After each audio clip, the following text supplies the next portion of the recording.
going on, everybody, and welcome back to my channel, Movie Files. We are here today to discuss the latest episode of the new Hulu original series by the name of Only Murders in the Building, and today we'll be breaking down episode 4, which was titled The Sting, an episode in which we focus more on the Charles character and get more of his backstory, and we see this romance between him and Jan, but also one of our main character's secrets comes out of the bag. We're breaking it all down here in this spoiler review, but before we dive into it, make sure you're checking me out on all my other social media accounts. If you all are new to the channel, well, welcome to the community. Consider subscribing and hitting that notification bell. That way you can get the alert for when I drop new content. If you all enjoyed this spoiler review of episode 4, make sure to like this review and share this review. It really helps out the channel a lot, but I also appreciate all the support. And in those comments, listen, ladies and gentlemen, this is a murder mystery, so I want to know in the comments your thoughts, your theories, your predictions, but also let me know your suspect list, and also, of course, what you hope to see in the weeks ahead in the comments below. So first and foremost, I want to thank every single one of you all that really engage in my review of episodes 1 through 3. I posed the questions in the community if you all want me to review this on a week-to-week basis, and you all said yes. And let's be honest, you know I love a good murder mystery, whether it was covering Perry Mason, The Undoing, Mare of Easttown, and most recently The White Lotus. I love a good murder mystery, so I will be reviewing every episode of this season and going on this journey with you all and try to discover who this murderer is. So I'm really excited to do so and go on this journey with you all. So listen, let's get into this review here. Just initial thoughts. This was my favorite episode so far, and I mentioned in my previous review, episode 1 was fantastic. The chemistry amongst our three main leads is great, and you know, as we moved on, we get individual kind of moments with the other characters. Like episode 2, we get the mysterious past of Mabel. Episode 3, we see the financial issues that Oliver has gone through, and then this episode really focuses on Charles, and I thought that this, to me, not only gave us great backstory, great depth with the character, learning who Lucy is, seeing this romance with him and Jan, but also still checking in on Mabel, still checking in on Charles, and then having all three of them really have a great amount of chemistry and screen time together. And this episode, to me, again, was just, from a comedy standpoint, a character standpoint, is my favorite so far. But let me know where this episode ranks for you all, as far as, is it your favorite, least favorite? Let's talk about it. But let's get into this breakdown. And also, too, you're going to want to stick around to the end of this video, because I'm going to share my suspect list in regards to who I think the #1 suspect is. You're going to want to stick around and see who that is. But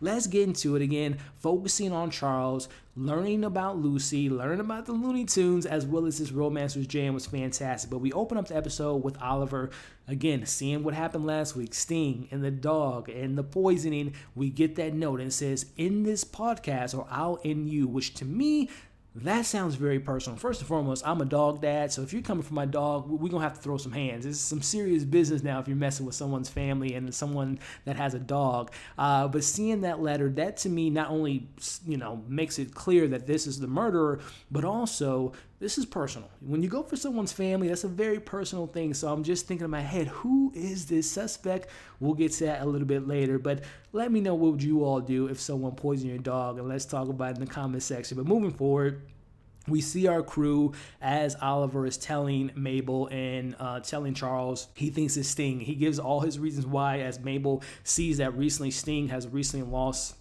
millions of dollars recently, and he has some financial connections and worked with Tim. So all the signs, all the things are pointing towards Sting and his involvement in this murder, which we'll talk about Sting a little bit later. But Charles, again, being the main character, he comes up with the idea that, hey, let's go have a conversation with our favorite murder mystery podcaster, played by Tina Fey as Cinda. And of course, you know, they're excited to meet her, and they're trying to get some information from her, and we'll get to that moment here in a bit. But as they're making their way there, we get the flirtatious moments between Charles and Jan, and this episode really kind of focuses on this romance building between the two as they're exchanging a duet of their instruments. She invites him to dinner, but I'm not going to say where she ranks for me, but you best believe Jan is on my list, and I'm going to give you some reasons here in a second. But this episode, to me, again, this part of this episode, as we kind of wrap into this second half of the episode, you know, this episode to me really found its footing, because I felt like the comedy beats were there.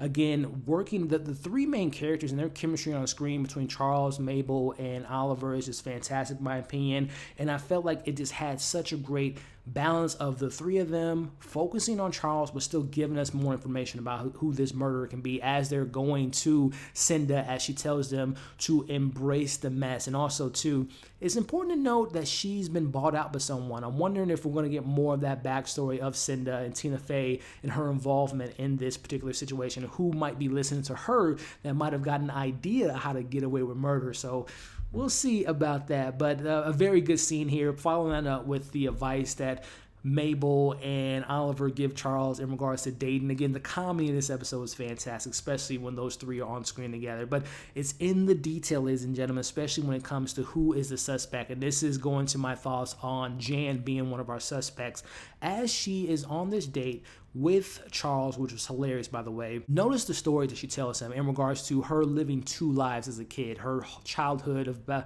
being with her dad, not being with her mom, and being always second to her sister, and her being like forgotten about. Those are some important details about that character that we should note in regards to her and her being a suspect. But again, dating with Charles, again, this was a great moment of, if you all know, if you've been on a date recently, it can be very awkward to be meeting someone for the first time. And Charles, this is classic Steve Martin comedy, as he is, where do I position my hands?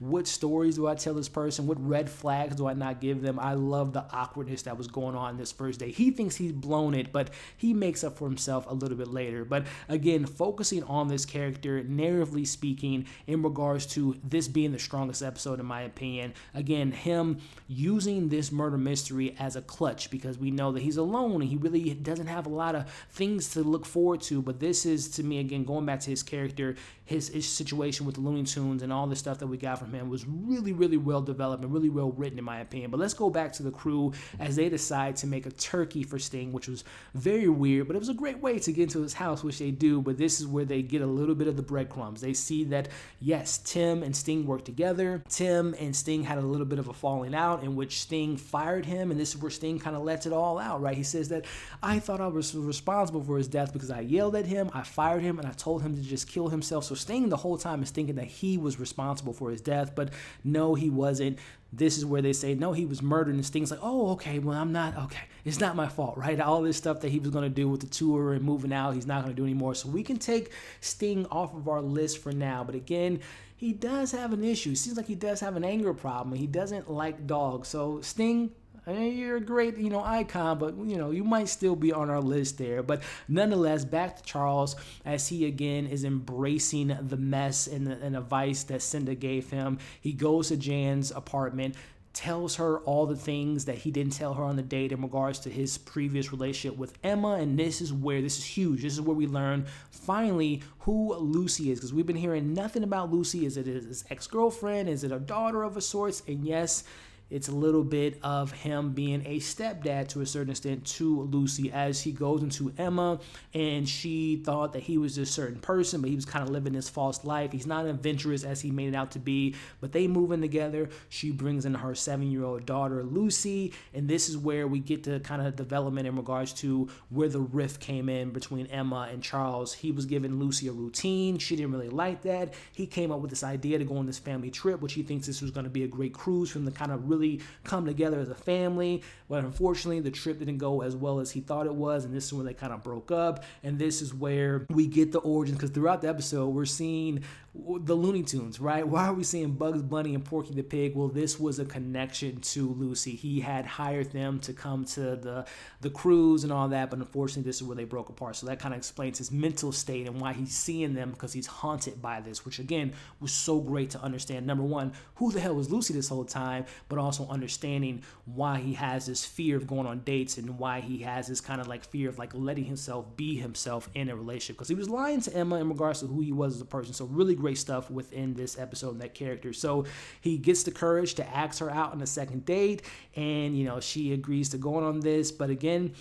this goes back to my little details. If you all notice, she was wearing red. Now, of course, red symbolizes many things like life, and obviously it symbolizes health and courage, but it also symbolizes danger, anger, and aggression. And if you all watch murder mysteries and thrillers, whenever you see someone in red, that always points for something bad is coming their way. So Jan, she is pretty high on my list that I'll be sharing with you all in a second. But as we end the episode, we see Mabel picking up this book, which was titled The Shore Road Mystery. She searches the summary of the book, which she puts two and two together about the jewelry piece, and it makes you wonder, who was Tim buying that? Who was he going to ask to marry him? I don't think we've met that character yet, but it's something to look forward to. But we end with Oliver's son, Will, coming to tell him that the dog is going to be fine, but he tells our two other characters, Charles and Oliver, that when they were young, when he was young, he knows who Maple is, and